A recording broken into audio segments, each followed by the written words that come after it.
بسم اللہ الرحمن الرحیم۔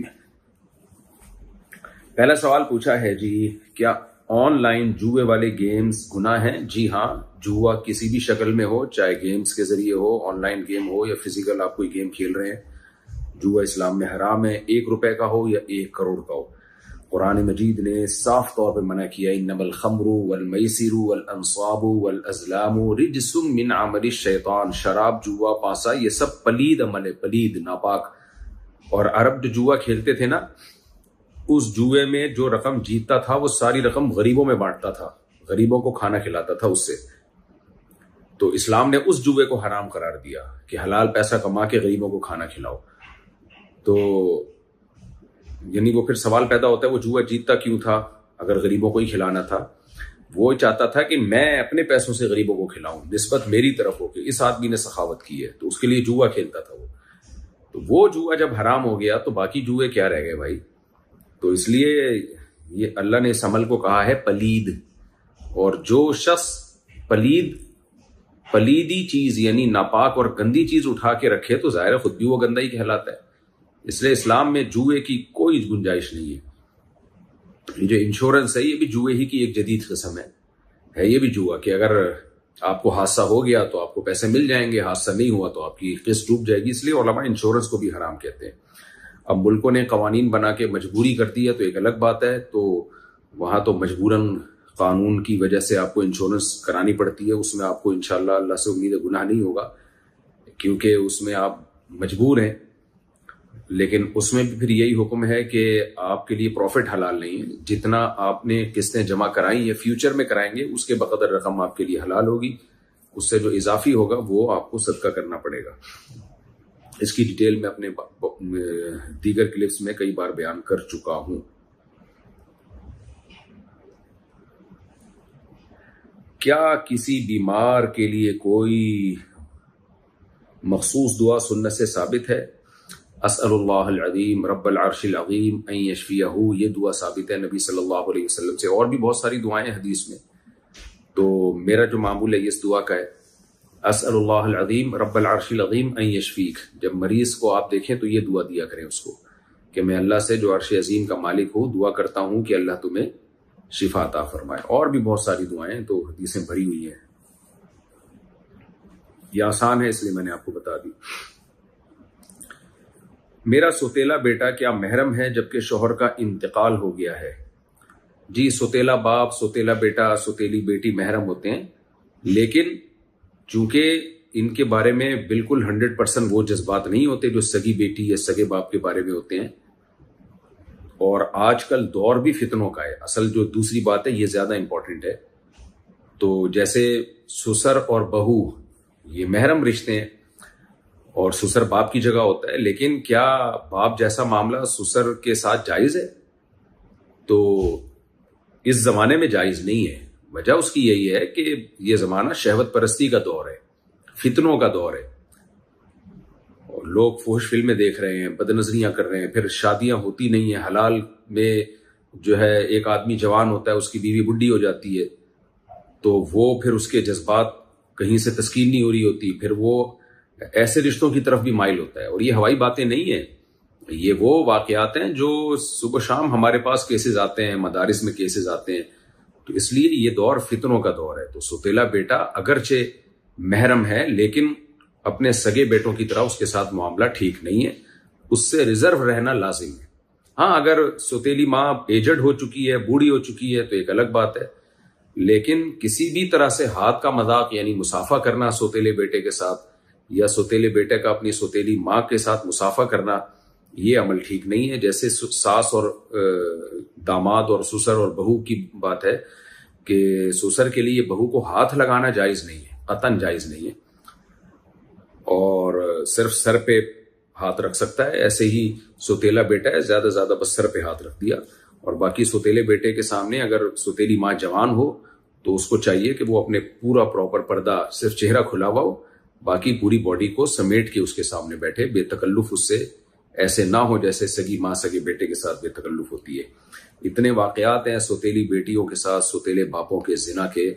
اس لیے شریعت میں بھی حکم یہی ہے کہ اگر میاں بیوی میں سیپریشن ہو جائے اور بیوی شوہر کے رشتہ داروں کے علاوہ کہیں اور اگر شادی کر رہی ہے تو وہ بچی کو کسی قیمت پہ اپنے ساتھ نہیں لے جا سکتی، کیونکہ سوتیلے باپ سے لڑکی کو بہت خطرات ہوتے ہیں اور اس کی عزت محفوظ نہیں ہوتی۔ میں کسی پہ شبہ ظاہر نہیں کر رہا کہ سارے مرد ایک جیسے نہیں ہوتے، بہت سے اچھے بھی ہوتے ہیں اور بہتوں کے جذبات ہی نہیں ہوتے سوتیلی بیٹی کی طرف، وہ واقعی سگی بیٹی کی طرح اس کے ساتھ ڈیل کر رہے ہوتے ہیں۔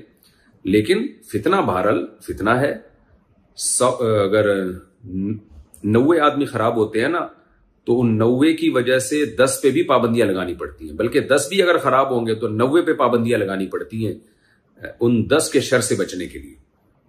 خلاصہ یہی نکلا کہ سوتیلی بیٹی ہو یا سوتیلا بیٹا ہو، یہ دونوں محرم میں داخل ہیں، چاہے شوہر زندہ ہو یا نہ ہو، لیکن ان کے ساتھ اس طرح سے بے تکلفی ٹھیک نہیں ہے جیسے سگے بیٹوں کے ساتھ ہوتی ہے۔ عورت کے لیے کون کون سے زیور پہننا جائز ہے؟ سب طرح کے زیورات خواتین پہن سکتی ہیں۔ احمد صاحب آسٹریلیا سے، میری 2 بیٹیاں اور 1 بیٹا ہے، ان تینوں بچوں میں وراثت کی تقسیم کیسے ہوگی؟ دیکھیں، وراثت جب تک آپ زندہ ہیں تقسیم نہیں ہوگی۔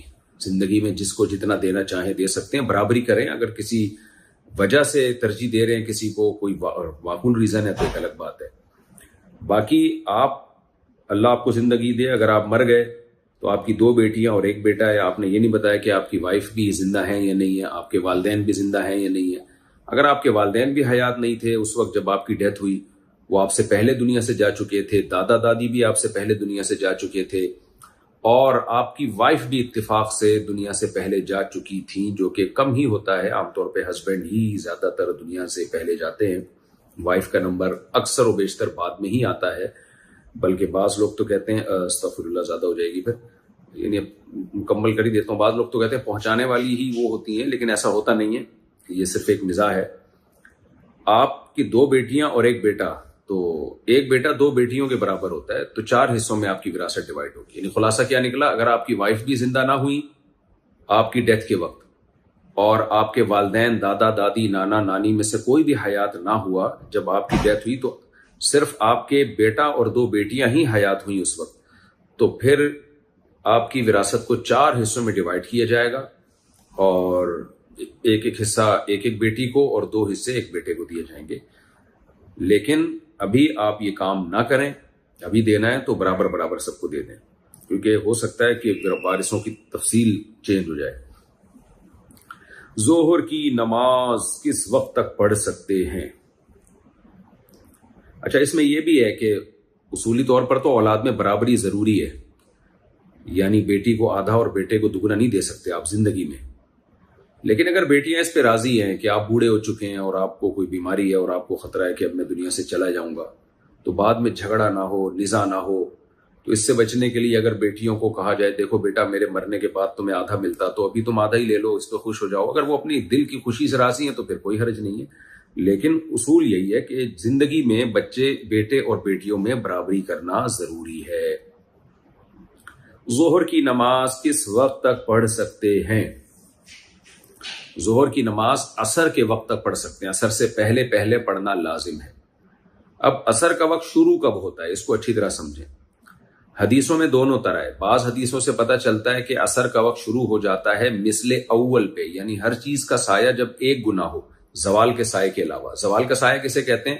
سورج جب بالکل ہائٹ پہ پہنچتا ہے نا، تو جو علاقے ایکویٹر سے دور ہیں، خط استوا سے دور ہیں، ان میں تھوڑا سا ایک سایہ بنتا ہے، اس سائے کا اعتبار نہیں ہے، اس سائے کا اعتبار نہیں ہے، کیونکہ وہ سایہ سورج کے ڈھلکنے سے نہیں بنا، وہ تو نارملی بنے گئی، کیونکہ سورج جب بالکل ہائٹ پہ پہنچے گا، فار ایگزامپل ایک چیز ہے 10 فٹ کی ایک چیز ہے، وہ آپ نے زمین میں گاڑ دی، اب سورج جب بالکل ہائٹ پہ پہنچا، اب اس کے بعد سورج نے نیچے آنا ہے، تو جب بالکل ہائٹ پہ پہنچا تو اس 10 فٹ کی چیز کا سایہ تھا 1 فٹ، تو یہ سایہ جو 1 فٹ ہے یہ زوال کا سایہ کہلاتا ہے۔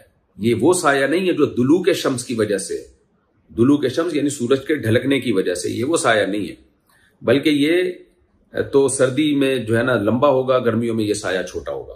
تو اب 10 فٹ کی چیز ہے، اس کا سایہ بن رہا ہے زوال کے وقت 1 فٹ، تو اس 1 فٹ کی کیلکولیشن کو آپ سیو کر لیں۔ اب جب سورج زمین کی طرف ڈھلکے گا تو یہ 10 فٹ کی کی چیز کا سایہ جب 10 فٹ ہو جائے گا پلس وہ والا 1 فٹ اس میں ایڈ کر لیں جو زوال کے وقت تھا، تو 11 فٹ جب ہو جائے گا تو یہ امام شافعی کے نزدیک اور جمہور امت کے نزدیک یہ اثر کا ٹائم شروع ہو جائے گا اس میں، جس کو مثل اول کہتے ہیں۔ اور جمہور امت میں امام ابو حنیفہ کے دونوں شاگرد امام ابو یوسف امام محمد بھی ہیں، اور خود امام حنیفہ سے بھی یہ قول اس طرح کا منقول ہے، اور صحیح بخاری صحیح مسلم کی حدیث میں بھی ہے کہ اس وقت اثر کا وقت شروع ہو جاتا ہے۔ لیکن ایک دوسری حدیث سے ہمیں پتہ چلتا ہے کہ اثر کا جو بہتر وقت ہے وہ اس وقت ہے جب ہر چیز کا سایہ 2 مثل ہو جائے۔ یہ بھی بخاری مسلم کی حدیث ہے، کئی بار یہ حدیث میں پیش کر چکا ہوں، اب اس کی ڈیٹیل میں جاؤں گا تو بات لمبی ہوگی۔ تو دونوں اقوال ہمیں ملتے ہیں، اور افضل بہرحال احادیث کی روشنی میں یہی ہے کہ اثر کو 2 مثل تک تاخیر کی جائے۔ اس میں عام معمول جو تھا وہ نبی صلی اللہ علیہ وسلم کا یہی تھا۔ بہرحال اختلافی مسئلہ ہے۔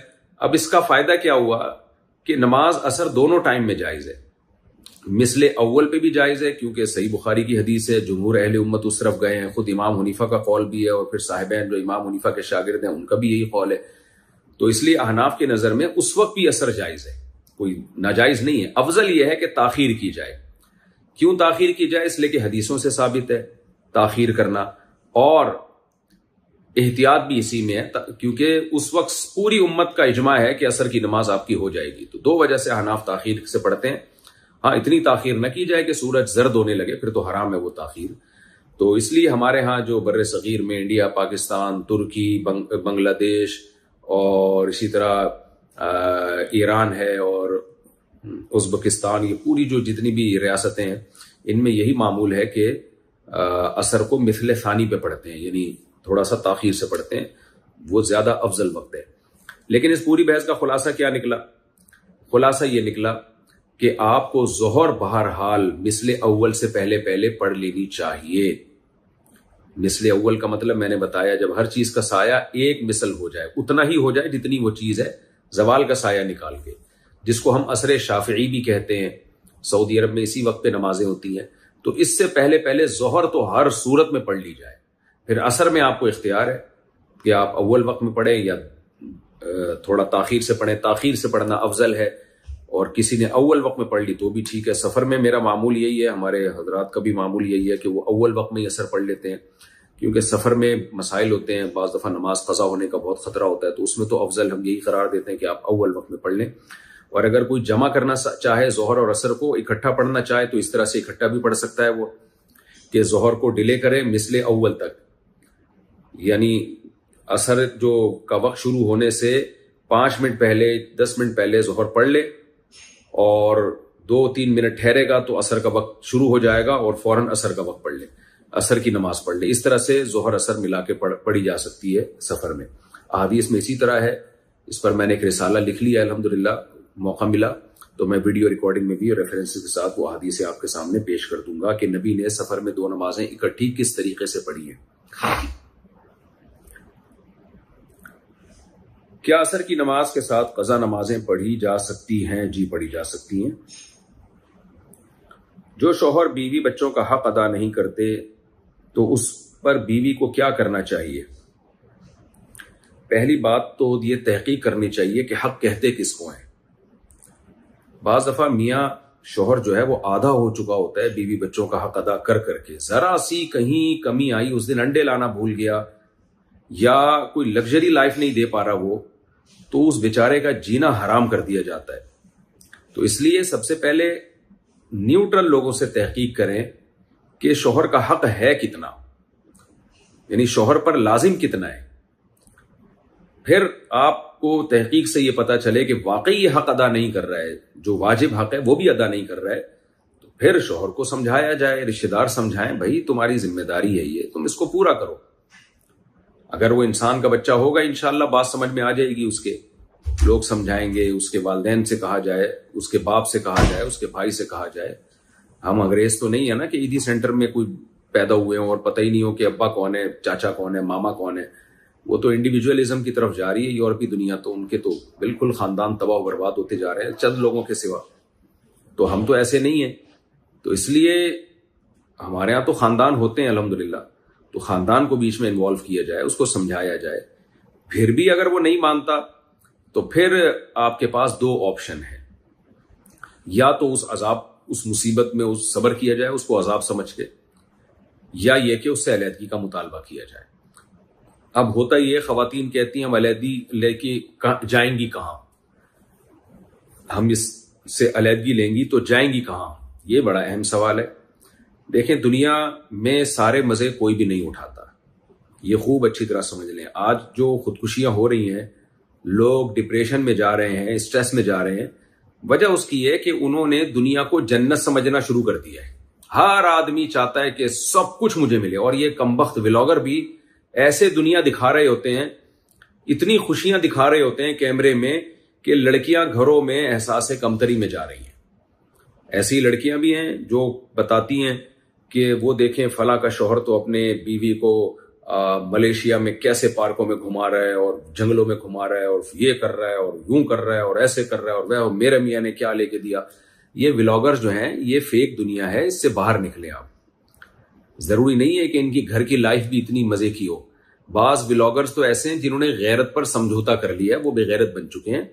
ان کی بیوی بھی کمانے کا ذریعہ ہے، خوبصورت بیویوں کو ویڈیو میں دکھا دکھا کے نوٹ چھاپتے ہیں، اور ان کی بیویوں کو بھی مزے لگے ہوئے ہیں کہ فری پھوکٹ کے پیسے آ رہے ہیں۔ جس دن ان کے چینل بند ہوئے ان کی بیویوں نے بھی خلا لے کے بھاگ جانے۔ میں کسی کے بارے میں بدگمان نہیں ہو رہا، کسی شخص واحد کی طرف آپ کا ذہن نہیں جانا چاہیے کہ مفتی صاحب فلاں کی بات کر رہے ہیں، فلاں کی بات کر رہے ہیں۔ نہ میں کسی شخص کی بات نہیں کر رہا۔ ہو سکتا ہے وہ شخص زیادہ اچھے حالات میں ہو، عین ممکن ہے وہ ولاگنگ میں جتنا ہنستا بستا نظر آ رہا ہے اپنی جو پرسنل لائف میں بھی وہ ایسے ہی ہوں، انہیں واقعی بہت محبت ہو، لیکن عموماً ایسا ہوتا نہیں۔ جہاں پیسے بند ہوئے نا ان کی بیویوں نے بھی خلے لے کے بھاگنے ہیں اور انہوں نے بھی کک آؤٹ کرنا ہے، ان کی کوئی ریلیشن نہیں ہوتا۔ اس لیے ریئل لائف میں آئیں، ریئل لائف میں خوشیاں بھی ہوں گی، غم بھی ہوں گے، پھڈے بھی ہوں گے، محبتیں بھی ہوں گی، شوہر میں خوبیاں بھی ہوں گی، کچھ خامیاں بھی ہوں گی، بیوی میں خوبیاں بھی ہوں گی، کچھ خامیاں بھی ہوں گی، سب آڑا ترچھا، کچھ سیدھا چل رہا ہوگا کام، کچھ آڑا ترچھا چل رہا ہوگا، اسی کا نام لائف ہے۔ تو جو لوگ یہ حقیقت سمجھ جاتے ہیں وہ خوش رہتے ہیں، اور جو یہ حقیقت نہیں سمجھتے اور میڈیا پہ دیکھ دیکھ کے پاگل ہو رہے ہوتے ہیں، فلمیں ڈرامے دیکھ دیکھ کے وہ پاگل ہو جاتے ہیں۔ تو اس لیے شوہر اگر بیوی کا حق ادا نہیں کر رہا تو پھر آپ نے یہ دیکھنا ہے کہ مجھے اس کے ساتھ رہنے میں زیادہ نقصان ہے یا علیحدگی میں زیادہ نقصان ہے۔ بعض دفعہ رہنے میں نقصان ہوتا ہے لیکن کم، بڑے بڑے فائدے شوہر سے مل رہے ہوتے ہیں۔ علیحدگی میں تو اتنا بڑا نقصان ہوتا ہے کہ کچھ بھی نہیں ملتا پھر وہ، اور خواتین سمجھ رہی ہوتی ہیں دوسرا میاں جو ہے وہ ہمیں بہت زیادہ عزت دے گا۔ بعض دفعہ دے بھی دیتے ہیں لوگ، لیکن اکثر و بیشتر ایسا ہوتا نہیں ہے۔ تو اس لیے آپ کسی کا شوہر بیوی بچوں کا حق ادا نہیں کر رہا۔ خلاصہ میں بات لمبی ہو گئی ہے تو خلاصہ بتا دیتا ہوں۔ پہلا کام آپ نے کیا کرنا ہے کہ یہ تحقیق کرنی ہے کہ یہ حق ہے بھی یا نہیں ہے۔ ایک خاتون نے مجھے بتایا نا میرا میاں نے خود تو اتنی بڑی گاڑی لے کے رکھی ہوئی ہے، مجھے ایک چھوٹی سی گاڑی بھی خرید کے نہیں دی ہے۔ تو یہ کوئی بات ہوئی؟ گاڑی خرید کے دینا تو شوہر کی ذمہ داری میں سے نہیں ہے نا۔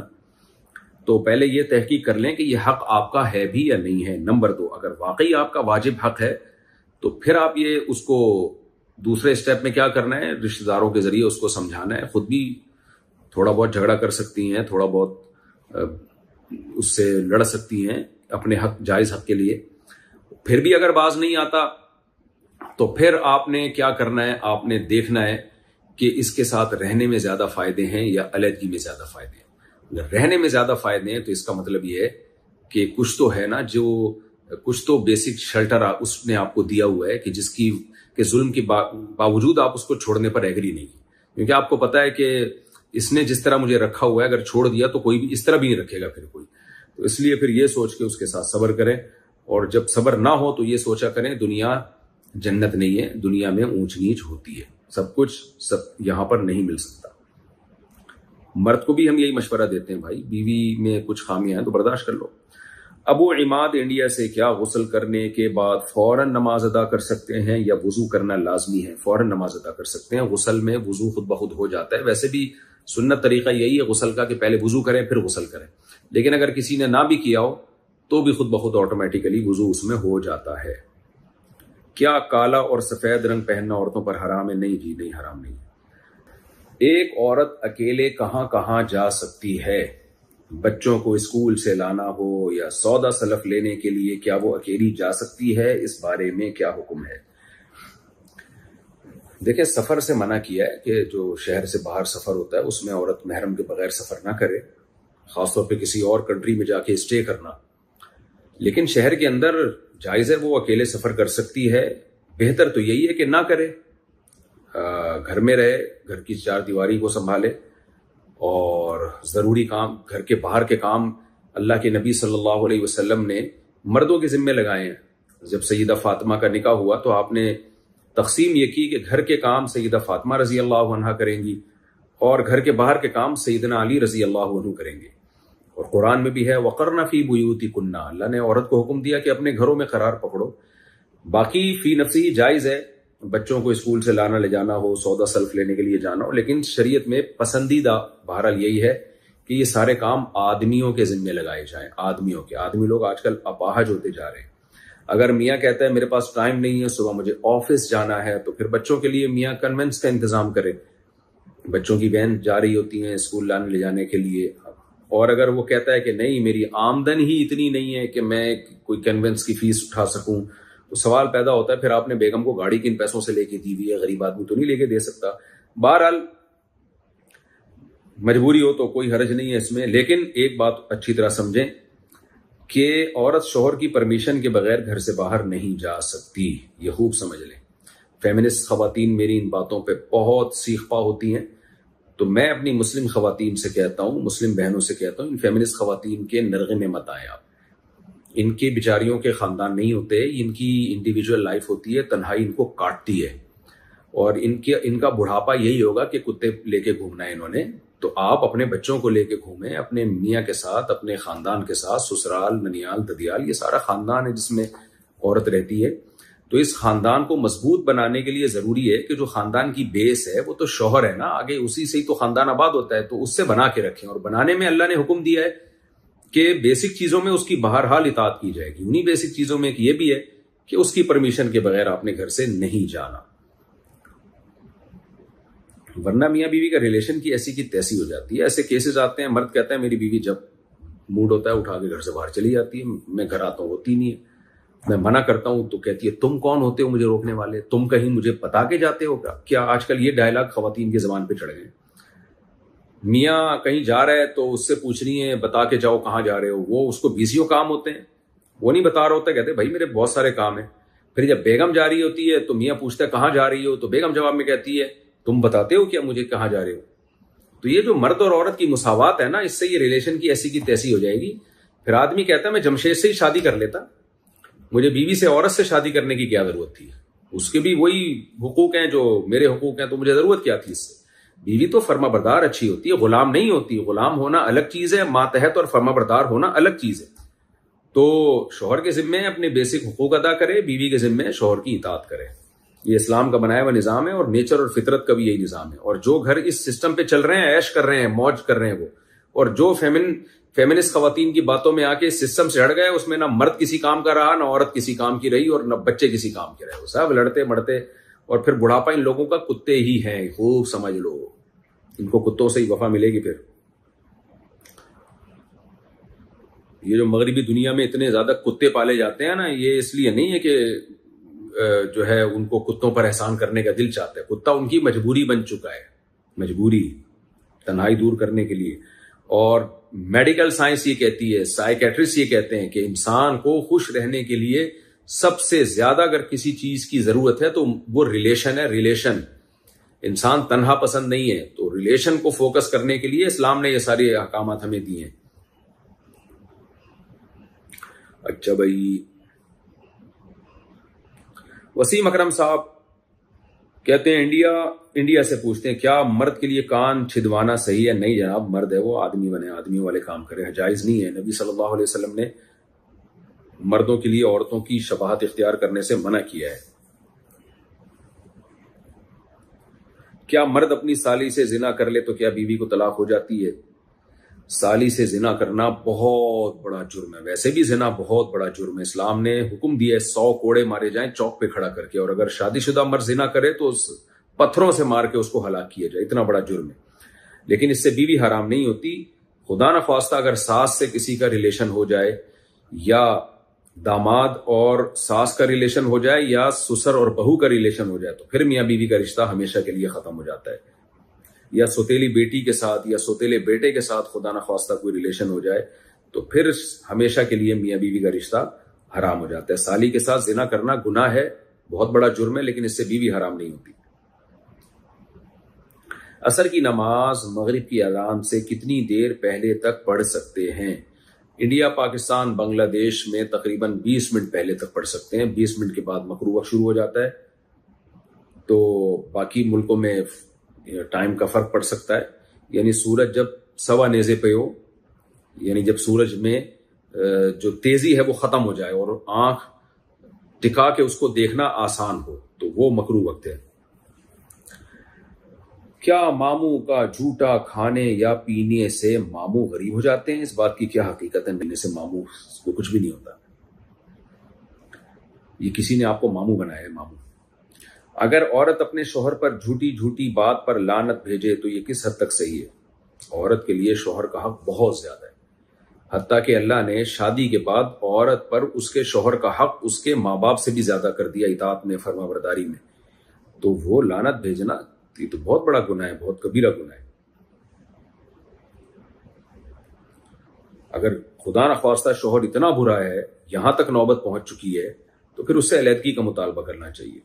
اللہ نے قرآن میں کہا ہے نا کہ اگر تم اللہ کی حدود پہ قائم نہیں رہ سکتے فلا جناح علیہما فیما افتدت بھی، تو عورت کو چاہیے مہر واپس کر کے شوہر سے جان چھڑانے کی کوشش کرے، اس کو سمجھائے، اس کو ورغلائے. رشتہ دار اس مرد کو سمجھائے یار اپنا مہر واپس پکڑ، اس کی جان چھوڑے گا شوہر ہی، کورٹ نہیں کرے گی یہ کام. خوب سمجھ لیں، کورٹ کو بیچ میں انوالو کرنے کا مقصد صرف یہ ہوتا ہے کہ کام پکا ہو جائے، شوہر بعد میں مکرے نہیں، لیکن کرے گا یہ کام شوہر ہی. تو ایسی صورت میں جان چھوڑ. اور اللہ تعالیٰ قرآن میں کیا کہتے ہیں کہ وَأُحْضِرَتِ الْأَنفُسُ الشُّحَّ، شوہر کو جب لالچ دی جائے گی تو وہ چھوڑ دے گا جان. لڑکی کو کون کون سی عمر میں برقع پہننا چاہیے؟ دیکھیں 10 سال کی عمر میں شریعت کے حکام کی پابندی ماں باپ پر ضروری ہو جاتی ہے کہ وہ اپنے اولاد کو پابند بنائے. جیسے حدیث میں آتا ہے 7 سال کی عمر میں بچے کو نماز کا حکم دو، 10 سال تک بھی نہ پڑھے تو اس پہ ہاتھ اٹھاؤ پھر. اور اسی طرح بچی کا بھی یہی ہے، اس پر ہی علماء نے قیاس کیا ساری عبادتوں کا. 7 سال کی عمر کی بچی کو تھوڑا تھوڑا پردہ سکھا دینا چاہیے، بہت زیادہ نہیں پابندیاں کرائیں، برقعے نہ پہنائیں اس عمر میں، کیونکہ اتنی سی بچی کو اپنے بڑے ہونے کا احساس ہو جاتا ہے، وہ بھی ٹھیک نہیں ہے. اس کو بچہ ہی رہنے دیں، لیکن تھوڑا تھوڑا اس کو پردے کا سمجھاتے رہیں اور پورا لباس پہنائیں. مصیبت یہ ہے کہ لڑکوں کے تو پورے لباس ہوتے ہیں، لڑکیوں کو اس عمر میں آدھے آدھے کپڑے پہنا کر ان کی شرم اور حیا کھرچ کے ان سے نکالی جاتی ہے. یہ بہت ہی بے شرمی کی بات ہے. تو 7 سال کی عمر میں کم از کم اتنا ضرور کریں کہ اب پراپر ڈریس پہنے گی، وہ چھوٹے کپڑے نہیں پہنے گی. اور 10 سال کی عمر میں اس کو اسکارف لینا سکھا دیں کہ اب 10 سال کی ہو گئی ہو، اب آپ اسکارف لیا کرو. اور پھر جو ہے جب وہ بالغ ہونے کے قریب ہو تو پھر اس کو برقع پہنانا شروع کر دیں. میرا اچانک نماز میں سے دل ہٹنے لگا ہے جبکہ پہلے میں بہت خلوص کے ساتھ نماز پڑھتا تھا، اس چیز کا حل بتا دیں. یہ شیطانی وسوسے ہوتے ہیں.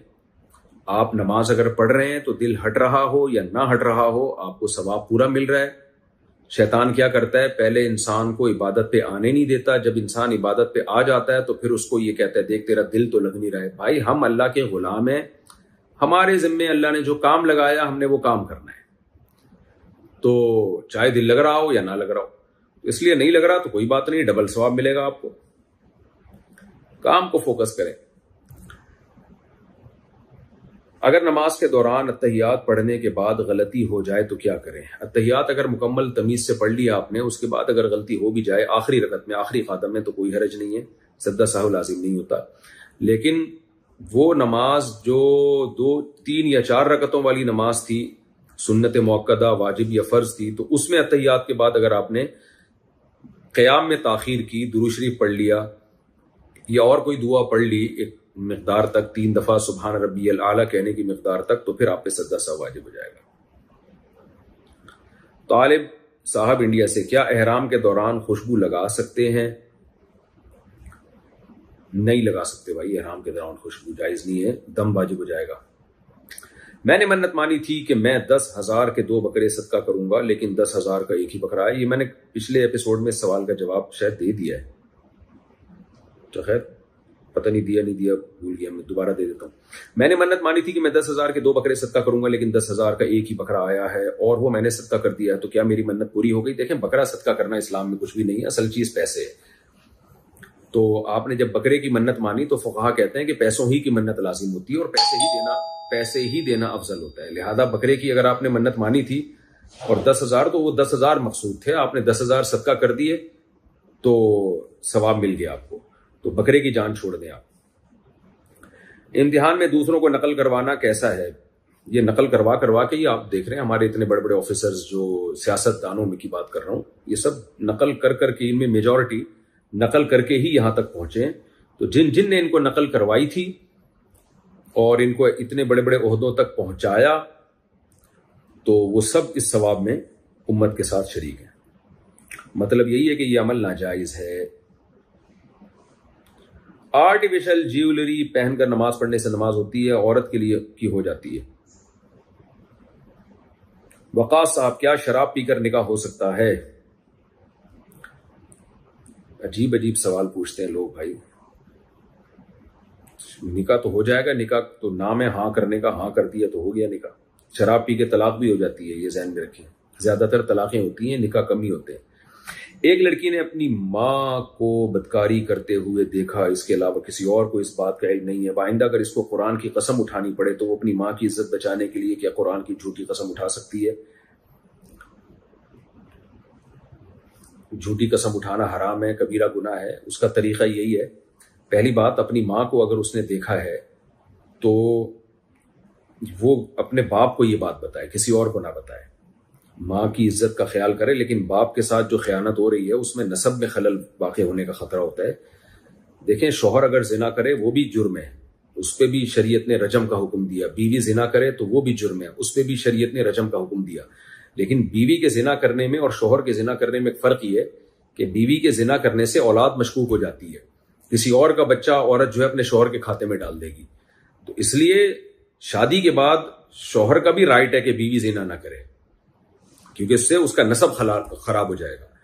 شوہر کے زنا کرنے سے گناہ تو ہوگا لیکن نسب خراب ہونے کا خطرہ نہیں ہوتا۔ تو یعنی بیوی کا نسب تھوڑی خراب ہوگا، ایسا تھوڑی ہوگا شوہر کسی اور کا بچہ بیوی کے کھاتے میں لا کے ڈال دے، لیکن بیوی زنا کرے گی تو کسی اور کا بچہ شوہر کے کھاتے میں ڈال سکتی ہے۔ تو ایسی صورت میں یہ آپ کو چاہیے کہ آپ پہلے اپنی ماں کو سمجھا دیں اکیلے میں کہ آپ یہ کام نہ کریں، ورنہ میں اپنے والد کو بتاؤں گی۔ اگر وہ چھوڑ دے تو اچھی بات ہے، بس پردہ ڈال دیں، کبھی کسی کو نہ بتائیں۔ لیکن اگر وہ پھر بھی کرے تو پھر اپنے والد کا حق یہ ہے کہ ان کو بتا دیا جائے، باقی کسی اور کو نہ بتایا جائے۔ شریعت نے گناہ پہ پردہ ڈالنے کا حکم دیا، کسی کے گناہ کو ظاہر کرنے کی ہمیں اجازت نہیں دی ہے۔ جب ایک اجنبی آدمی کے گناہ کو ظاہر کرنے کی اجازت نہیں ہے تو ماں کے گناہ کو ظاہر کرنا تو بہت بڑا جرم ہے۔ اس لیے قسم وسم نہ اٹھائیں، بس آپ بولیں بھائی میں ایسے گول مول بات کریں کہ مجھ سے یہ بات کیوں پوچھ رہے ہو، کیا میں خدا نخواستہ میری ماں زنا کر سکتی ہے؟ کیا آپ کیسی باتیں کر رہے ہو، میری ماں بہت اچھی ہے؟ اس طرح کی بات کر کے گول مول کر کے قسم اٹھا لیں، آپ جان چھڑائیں اپنی، لیکن ماں کو بدنام نہ کریں۔ ادیبہ عامر، اگر استاذ بچے کے اوپر سختی کریں تو کیا بچے پر سختی کرنا ان کے لیے جائز ہے، جبکہ بچے نے سبق وغیرہ صحیح سے یاد کیا ہو؟ صحیح سے یاد نہیں بھی کیا ہو تو بھی اس زمانے میں ہاتھ لگانا جائز نہیں ہے۔ قاری صاحب بچوں کے سر پہ بس ہاتھ رکھ کے پیار کر سکتے ہیں اور ہلکی سی زبان سے تنبیہ کر سکتے ہیں۔ اور یہ جو قاری لوگ کہتے ہیں نا کہ بچے سختی کے بغیر پڑھتے نہیں ہیں، یہ وہ قاری کہتے ہیں جو پٹ پٹا کے بڑے ہوئے ہوتے ہیں۔ نارمل جو انسان کا بچہ قاری ہوگا وہ کبھی بھی بچوں پہ سختی نہیں کرے گا، اس کو پتہ ہے بچے سختی کے بغیر پڑھ لیتے ہیں۔ میں تجربے سے یہ بات کہہ رہا ہوں، میں نے بہت سارے بچے پڑھائے ہیں، مجھے نہیں یاد پڑتا کہ میں نے کبھی کسی بچے کو سزا دی ہو۔ تو بچے پڑھتے تھے، بچے تو ایسے کھیل کود کے ہنس کے اور ان کو لطیفے سنائیں، ہنسی مذاق کریں، ایسے سر میں پڑھائیں ان کو، سب بچے شوق سے پڑھتے ہیں۔ تو یہ قاری لوگ بعض دفعہ خود چونکہ اپنے استاذوں سے اتنا پٹے ہوتے ہیں تو ان کے لاشعور میں پٹائی انسٹال ہو چکی ہوتی ہے، تو وہ جراثیم ان کے پھر ٹھڑک جو ہے نا ان کی اس طریقے سے نکل رہی ہوتی ہے۔ تو اس لیے اس زمانے میں بالکل قاری کو بچے کو مارنا تو دور کی بات، ہاتھ لگانے کی بھی اجازت نہیں ہے۔ مسجدوں میں مدرسوں میں CCTV کیمرے لگائیں اور قاریوں کو بتا دیں کہ کیمرے لگے ہوئے ہیں، اگر ہم نے کہیں دیکھ لیا نا تم نے ہاتھ بھی لگایا ہے تو پھر ہم جو تمہیں ہاتھ لگائیں گے وہ اس ہاتھ سے زیادہ ہوگا۔ میں قاریوں کے خلاف نہیں ہوں، قاریوں کی بہت محنت ہے ہماری سوسائٹی میں، انہوں نے بہت دین کی خدمت کیا. جتنے حافظ، لاکھوں بچے حافظ ہیں، قرآن پڑھتے ہیں تجوید کے ساتھ، حسن قرات کے دنیا میں مقابلوں میں پاکستانی بچے شریک ہوتے ہیں، انڈیا، پاکستان، بنگلہ دیش کے. یہ سب انہی حافظوں، قاریوں کی محنت ہے. آپ اتنی تھوڑی تھوڑی تنخواہوں میں 8-8 10-10 گھنٹے ذرا مدرسوں میں بیٹھ کے تو دکھاؤ. جو لوگ قاریوں پہ اعتراض کرتے ہیں نا، یہ ایسے یہ ویسے، تو آپ بیٹھ کے تو دکھاؤ. ان قاریوں کی بڑی محنت ہے، ان کی محنت کا انکار نہیں کر رہا، لیکن بھائی مار پیٹ سے روکنا ضروری ہے، مارنے کی اجازت نہیں. آپ کی محنت کے ہم قدردان ہیں، آپ نے دین کی بہت زیادہ خدمت کی ہے. تھوڑی تھوڑی تنخواہوں میں 8-8 10-10 گھنٹے 12-12 گھنٹے بچوں کی نگرانی، پڑھانا، ظاہر ہے اس سے قاریوں کی طبیعت میں چڑچڑاپن بھی پیدا ہو جاتا ہے. تو وہ سب اپنی جگہ، ہم آپ کی ان تمام خدمات کو دل و جان سے ایکسیپٹ کرتے ہیں. اللہ آپ کو اس کا بہترین بدلہ عطا فرمائے، لیکن بچوں پہ ہاتھ لگانے کی پھر بھی اجازت نہیں ہے. بنگلہ دیش سے کسی نے پوچھا، کیا سگریٹ پینا جائز ہے؟ مکروہ، ناپسندیدہ عمل ہے، اس سے اوائڈ کرنا چاہیے، بری چیز ہے. کیا اولاد کو جائیداد سے بے دخل کر سکتے ہیں؟ دیکھیں، بے دخل کرنے کے دو مطلب ہوتے ہیں. ایک تو یہ وصیت کرنا کہ میرے مرنے کے بعد میرے اس بچے کو وراثت میں حصہ نہ ملے، تو یہ وصیت شریعت میں اس کی کوئی حیثیت نہیں ہے. آپ کے مرنے کے بعد پھر بھی اس کو حصہ ملے گا. اور ایک بے دخل کرنے کا مطلب یہ ہوتا ہے کہ زندگی میں ہی اپنی جائیداد آپ نے سب بچوں میں ڈیوائڈ کر دی، ہینڈ اوور بھی کر دیا، قبضہ بھی دے دیا. قبضہ کیے بغیر ملکیت منتقل نہیں ہوتی اسلام میں. آپ نے قبضے میں بھی دے دی ان کو، اور اس میں ایک بچے کو آپ نے محروم کر دیا یا 2 بچوں کو محروم کر دیا. تو پھر اس میں دیکھا جائے گا کیوں محروم کر رہے ہیں. اگر اس لیے محروم کر رہے ہیں کہ وہ بہت بڑا نافرمان ہے، تھوڑے بہت نافرمان تو اونچ نیچ تو سب گھروں میں ہوتی ہے، لیکن بعض بہت بڑے نافرمان ہے. بیٹی ہے، وہ آپ کی پرمیشن کے بغیر ایکٹریس بن گئی، شوبز کی دنیا میں چلی گئی. اب ظاہر ہے غیرت مند باپ تو کبھی برداشت نہیں کرے گا کہ اس کی بچی اپنے حسن و جمال کو پوری دنیا کے سامنے اس کی نمائش کرے. وہ غیرت مند مر جائے گا اس سے، اور اس کی آگے نسلیں تباہ ہو جائیں گی. تو یہاں باپ یہ کر سکتا ہے کہ بھئی میں اپنی ساری جائیداد دنیا میں زندگی میں تقسیم کر رہا ہوں، اس کو محروم کر رہا ہوں. بیٹا ہے، وہ نشے میں لگ گیا ہے اور باپ کی مانتا نہیں ہے، اور وہ جو ہے اطاعت نہیں کرتا باپ کی، بہت زیادہ اس کو ستاتا ہے، کوئی بات نہیں مانتا. بعض بچے تو کمبخت اور ماں باپ پہ ہاتھ بھی اٹھاتے ہیں، ایسی اللہ کی پناہ ہے. تو ایسے سخت نالائق بچے کو زندگی میں محروم کیا جا سکتا ہے. وہ محروم کرنے کا طریقہ یہی ہے کہ باقی جائیداد پھر ہینڈ اوور کر کے تقسیم کر دی جائے، یعنی تقسیم کر کے دوسرے بچوں کے حوالے کر دی جائے. پھر ایک کو آپ محروم کر سکتے ہیں. لیکن اس درجے کا نالائق ہو، چھوٹے موٹے نالائق تو ہر جگہ ہوتے ہیں. کوئی بچہ زیادہ فرما بردار ہوگا، کوئی کم فرما بردار ہوگا، تو پھر اولاد کو محروم کرنا یہ برا عمل ہے، ٹھیک عمل نہیں ہے. کوئی بہت زیادہ آپ کا باغی بن چکا ہے، اس کو محروم کیا جا سکتا ہے.